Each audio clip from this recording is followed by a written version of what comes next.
Let's start with the world's greatest potential superpower flashpoint, the Taiwan Strait, separating, of course, mainland communist China and its so-called rogue province, the free, prosperous and democratic island of Taiwan.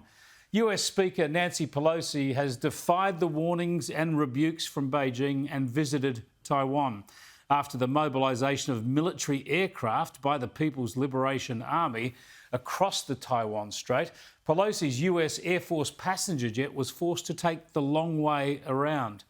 Tensions were already high. They have been heightened, of course, but so far no missteps, and we await the fallout.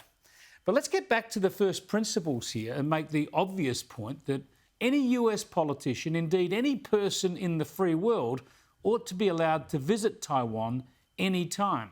And Beijing has no right to think it can pick and choose and dictate who can visit Taiwan. We come in friendship to Taiwan.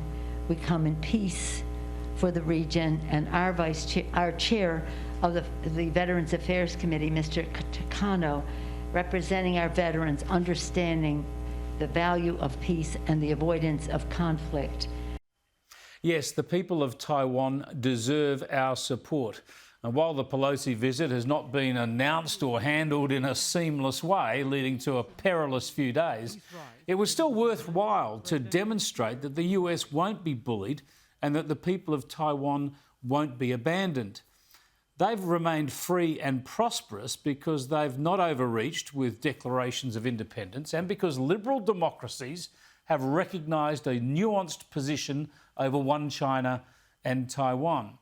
And because also the Americans have maintained and demonstrated an imposing military capability in the region. Australia, under Labor, continues to support the status quo.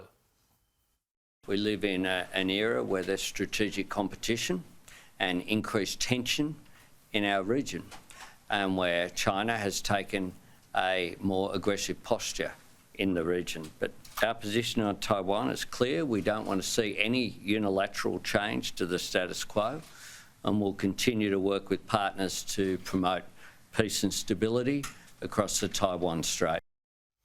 Yeah, Australia's position remains clearly behind the current lack of clarity, supporting One China, not recognising Taiwan as a country, but maintaining unofficial links and diplomatic support. That's good. But no one should pretend it's easy. And really, the only sour note of the day was this typically silly ideological nonsense from the political left. We look forward to our conversation about how we can work together, learning from you and sharing some thoughts ourselves on how to protect the planet from the climate crisis. Yeah, I think somehow that Taiwan has more pressing threats than a so-called climate crisis. The most dangerous emissions for Taiwan come from fossil fuels being burned daily by Chinese jets and battleships.